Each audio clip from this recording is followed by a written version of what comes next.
Jamais grâce au peuple de Dieu. Père, je te rends grâce et je te bénis. Seigneur, je te dis merci pour le souffle de vie que tu nous donnes. Merci, Père, viens prendre le contrôle de ce moment de partage de la bonne nouvelle. Que la gloire et l'adoration te reviennent dans le précieux nom de Jésus. Amen. Bien-aimé, aujourd'hui, le Saint m'envoie te dire que ta foi dérange. Pourquoi le Saint m'envoie te dire cela?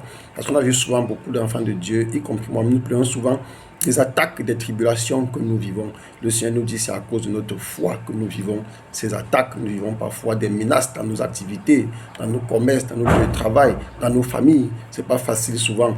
Le Seigneur dit c'est à cause de ta foi. Parfois, on te tend même des pièges. Parfois, il y a même des complots contre vous à cause de ta foi. Mais maintenant, quels sont les éléments qui font que ces personnes-là ne nous laissent pas tranquilles? Nous allons essayer de comprendre cela. Premièrement, dans le livre de 2 Timothée, chapitre 3, verset 12, le Seigneur dit « Tous ceux qui veulent vivre pieusement seront persécutés. » Donc, tous ceux qui veulent vivre pieusement en Jésus-Christ, oui, tous ceux qui veulent vivre pieusement en Jésus-Christ seront persécutés. Pourquoi il a en Jésus? Parce qu'il y a ceux qui vivent aussi pieusement selon leur doctrine là-bas, mais ne sont pas en Jésus-Christ. Et ceux-là ne sont pas persécutés parce que ce sont des enfants du diable. Il y en a même qui sont dans des grandes églises, certaines grandes églises que nous voyons, qui passent beaucoup dans les réseaux sociaux, à la télévision, mais cependant, ils ne sont pas en Jésus-Christ. Pourquoi? Parce que ces lieux-là sont des temples de Satan. On avait dit que Satan aussi se déguise en ange de lumière. On le sait, bien aimé. Donc, ce n'est pas tout ce qui est église qui sert Dieu. Il y a des gens qui disent qu'ils ont accepté Jésus-Christ, mais ils ne sont jamais attaqués. Pourquoi? Parce qu'ils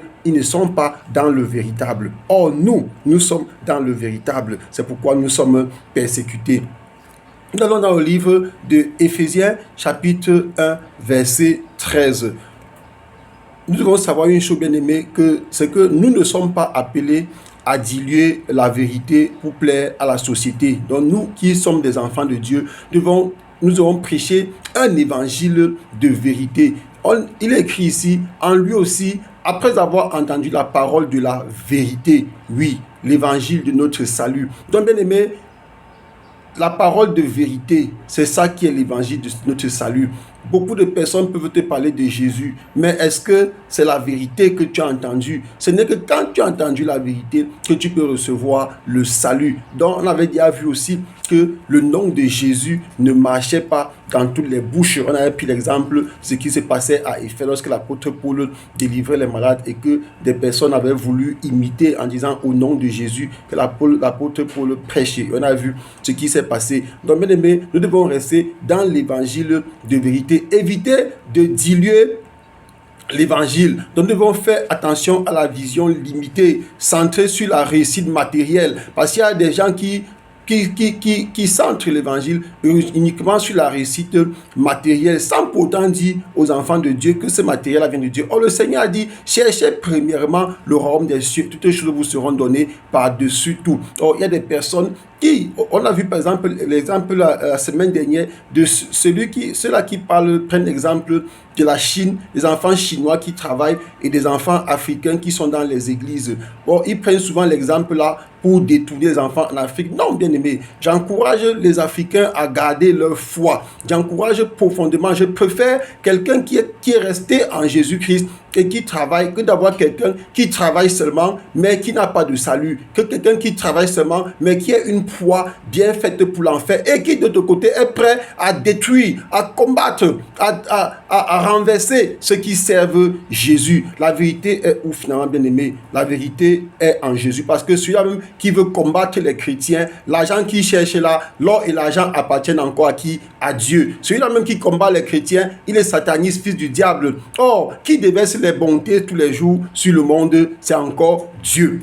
Donc, bien aimé, il faut te rassurer que ton avenir est assuré en Christ, en Jésus-Christ seul. Tu n'as pas été appelé pour plaire au monde, mais tu as été appelé pour plaire à Dieu. Dans le livre de 2 Timothée, chapitre 4, à partir du verset 9, 2 Timothée, tu cherches chapitre 4, à partir du verset, nous pouvons lire: viens au plus tôt vers moi, car Démas m'a abandonné par amour pour le siècle présent. Donc, bien aimé, nous devons éviter, bien aimé, de suivre le siècle présent. Parce que le siècle présent nous mène toutefois à la géhenne. Or, nous savons aussi que nous sommes dans le monde. Nous devons tout faire pour ne pas être du monde. Et quand tu ne seras pas du monde, bien aimé, tu seras persécutés. Et de ton côté, pour finir, ta foi dérange, bien-aimé, à cause de ta prière. Oui, quand tu pries, tu fais du mal à l'ennemi. Quand tu pries, tu fais du mal au monde des ténèbres. Ils ne sont pas contents. C'est pour ça qu'ils vont envoyer des esprits de surveillance, des esprits espions pour localiser tes points faibles. Et lorsqu'ils ont localisé tes points faibles ou des projets sur lesquels tu travailles, ils vont en parler aux sorciers de ta famille ou aux personnes à côté de toi qui sont susceptibles de t'attaquer ou de te faire du mal. Et c'est là que tu verras qu'ils vont t'attaquer, ils vont renverser parfois, ils vont te voler des choses. Donc, bien aimé, si tu as entendu la bonne nouvelle d'aujourd'hui, je prie que tu la partages à tes frères afin qu'eux aussi soient bénis. Merci Père, que la gloire et l'adoration te reviennent dans le précieux nom de Jésus. Amen.